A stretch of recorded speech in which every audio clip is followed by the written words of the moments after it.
জুলাই পরবর্তী একটি বিশেষ রাজনৈতিক দলের কর্তা ব্যক্তিরা বিভিন্ন টিভি ও মিডিয়া হাউস দখল করে নিজেদের মন মর্জি মতো সংবাদ পরিবেশন করছেন। তার ব্যত্যয় ঘটলে সাংবাদিক ছাঁটাইয়ের ঘটনাও ঘটছে। সম্প্রতি জাহাঙ্গীরনগর বিশ্ববিদ্যালয়ের ছাত্র শিবিরকে জড়িয়ে মিথ্যা সংবাদ প্রকাশ করে কিছু গণমাধ্যম। সেটার সত্যতা তুলে ধরে ছাত্র শিবির প্রেস বিজ্ঞপ্তি দেয় এবং সেই প্রেস বিজ্ঞপ্তি প্রকাশ করে নিউজ করার কারণে একটি বেসরকারি টেলিভিশন চ্যানেল দুজন সাংবাদিককে ছাঁটাইয়ের মতো ঘটনা ঘটেছে। এমন আচরণ ফ্যাসিবাদী মানসিকতার বহিঃপ্রকাশ। আমরা গণমাধ্যমের সাথে জড়িত সকলের কাছ থেকে নিরপেক্ষতা আশা করছি, অন্যথায় দেশের গণতন্ত্র আবারও হুমকির মুখে পড়বে। ফ্যাসিবাদী মানসিকতার পরিচয় দিয়েছে এমন আচরণ অগণতান্ত্রিক, ন্যাক্কারজনক, নারীদের প্রতি চরম মানহানিকর রাজনৈতিক অবস্থানের বহিঃপ্রকাশ। দুঃখজনকভাবে এসব হামলার সাথে জড়িত কোনো অপরাধীদের বিরুদ্ধে সরকারও ব্যবস্থা নিতে ব্যর্থ হয়েছে।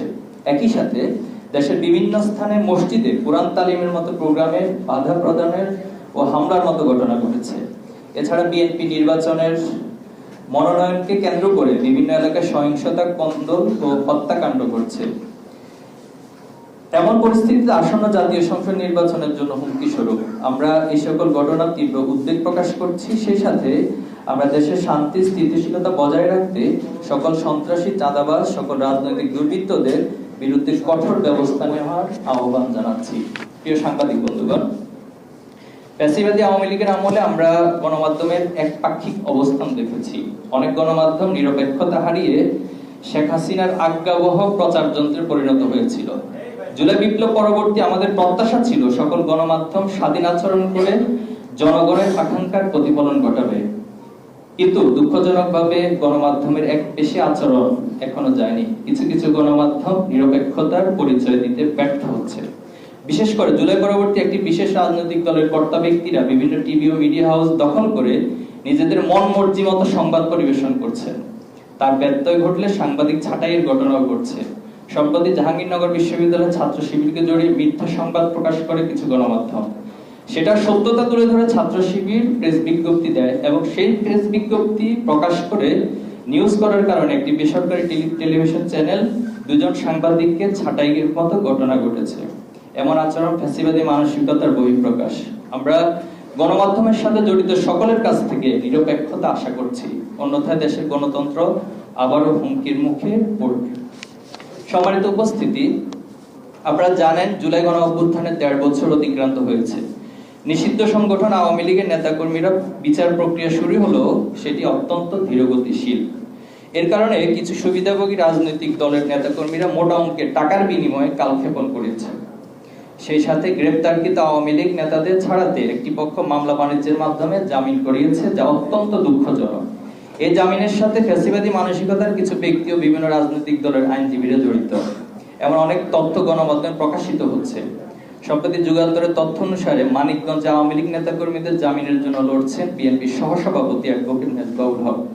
এমন শত শত ঘটনার উদাহরণ গণমাধ্যমে বিভিন্ন সময় পাওয়া যাচ্ছে। এছাড়াও গতকাল বিএনপির মহাসচিব মির্জা ফখরুল ইসলাম আলমগীর সাহেব আওয়ামী লীগের সকল মামলা তুলে নেওয়ার আশ্বাস দিয়েছেন, যা অত্যন্ত হতাশাব্যঞ্জক। এমন আচরণ জুলাই শহীদদের রক্তের সাথে প্রতারণার রাজনীতি ছাড়া কিছুই না। প্রিয় সাংবাদিক বৃন্দ, আগামীকাল ফ্যাসিস্ট শেখ হাসিনার বিচারের রায় ঘোষিত হবে। ইতিমধ্যে নিষিদ্ধ আওয়ামী লীগের নেতাকর্মীরা বিভিন্ন স্থানে ভাঙচুর, অগ্নিসংযোগ, হত্যাকাণ্ডের মাধ্যমে জনমনে আতঙ্ক সৃষ্টি করছে। গত 2 দিনে এই সন্ত্রাসী সংগঠনটির দুর্বৃত্তরা 15টির অধিক বাসে আগুন দিয়ে পুড়িয়ে দিয়েছে। তাদের আগুন সন্ত্রাসের শিকার হয়ে ময়মনসিংহে ঘুমন্ত অবস্থায় একজন বাস চালক নিহত হয়েছে। আমরা মনে করি সরকার, আইন শৃঙ্খলা বাহিনীর উদাসীনতা এর জন্য দায়ী। আমরা সরকারকে এই অগ্নি সন্ত্রাসীদেরকে অবিলম্বে আইনের আওতায় এনে বিচারের মুখোমুখি করার আহ্বান জানাচ্ছি। সেই সাথে জুলাই গণহত্যা ও সকল গুম, খুন, নির্যাতন, মানবাধিকার লঙ্ঘনের সাথে জড়িত সকল ব্যক্তি, গোষ্ঠী, প্রতিষ্ঠান ও সংগঠনকে বিচারের আওতায় আনার জোরালো দাবি জানাচ্ছি। যারা এই ফ্যাসিবাদী শাসনকে বৈধতা দিতে ভূমিকা রেখেছিল তাদের বিরুদ্ধে আইনি ব্যবস্থা গ্রহণ করার দাবি জানাচ্ছি। আগামীকাল 13 নভেম্বর আন্তর্জাতিক ট্রাইব্যুনালে খুনি হাসিনার বিচারের রায় ঘোষণা করবে। এই প্রেক্ষিতে নিষিদ্ধ আওয়ামী লীগের কিছু নেতাকর্মী ঢাকায় লকডাউন নামে কর্মসূচি দিয়েছে। আমরা তাদের স্পষ্ট জানিয়ে দিতে চাই, নতুন বাংলাদেশে ফ্যাসিবাদ ও অরাজকতার কোনো স্থান নেই। দেশের শান্তি শৃঙ্খলা বিনষ্টের যে কোনো প্রচেষ্টা ছাত্র সমাজ ও জনগণ প্রতিহত করবে। বাংলাদেশ ইসলামী ছাত্র শিবির দেশের আপামর ছাত্র জনতাকে সঙ্গে নিয়ে যে কোনো নৈরাজ্যের উপযুক্ত জবাব দিতে প্রস্তুত রয়েছে। প্রিয় সাংবাদিক বৃন্দ, দীর্ঘ ফ্যাসিবাদের জাতাকল থেকে অনেক ত্যাগের বিনিময়ে আমরা নতুন বাংলাদেশ পেয়েছি। এই বাংলাদেশ রক্ষার দায়িত্ব আমাদের সবার। প্রতিহিংসা, হীনমন্যতা ও পরস্পর কাদা ছড়াছড়ি রাজনীতি আরো ফ্যাসিবাদী কাঠামো ফিরিয়ে আনতে পারে। তাই জুলাইয়ের আকাঙ্ক্ষাকে ধারণ করে চাঁদাবাজি, দুর্নীতি, মামলা বাণিজ্য, সকল প্রকার সহিংস মনোভাব পরিহার করে একটি যৌক্তিক রাজনৈতিক সংস্কারের মাধ্যমে ঐক্যবদ্ধভাবে দেশকে এগিয়ে নিতে আমরা বিএনপি, জামাত সহ সকল রাজনৈতিক দলের কাছে আহ্বান জানাচ্ছি। আবরার ফাহাদের বিষয়টা শিশির মনির ভাই ক্লারিফিকেশন দিয়েছেন যে সেটা কোন প্রেক্ষিতে লড়াই করেছেন, কেন লড়াই করেছেন, এবং পরবর্তীতে তিনি আবার সেই মামলা থেকে অব্যাহতি নিয়েছেন। তো সবকিছু মিলে ইতিমধ্যে তিনি স্পষ্ট এবং ওনার জায়গা থেকে ব্যাখ্যা করেছেন।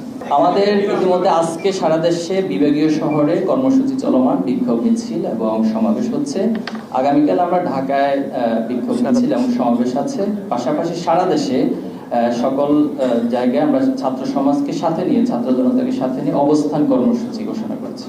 তো ছাত্র জনতা তো জনগণেরই অংশ, আমরাও তো জনগণেরই অংশ। জনগণের যে প্রত্যাশা সেটা যদি আপনি জনগণের কাছাকাছি পৌঁছান তাহলে সেটা দেখতে পাবেন। এবং সোশ্যাল মিডিয়াতে এই আগুন সন্ত্রাস এবং যারা নৈরাজ্য সৃষ্টি করছে, অরাজকতা সৃষ্টি করছে, তাদের পক্ষে জনগণের সেন্টিমেন্ট ফুটে উঠেছে। এবং সেই জায়গা থেকে আমরা রাজপথে অবস্থানের মাধ্যমে মূলত তাদেরকে যে প্রতিহত করা এবং রাজপথে তাদেরকে মোকাবেলা করা, পাশাপাশি আইন শৃঙ্খলার বাহিনীর যে ভূমিকা, এর মধ্যে দিয়ে আশা করি যে ভীতির কথা বলছেন এটা দূর হবে।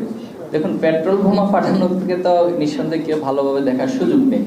এটা আমরা বলেছি যে সরকার, গোয়েন্দা সংস্থা, আইন শৃঙ্খলা বাহিনী তারা যতটুকু সতর্ক সচেতন হওয়া দরকার তাদের ঘাটতি রয়েছে। আমি আশা করবো যে তারা এই বিষয়ে কঠোর হবে।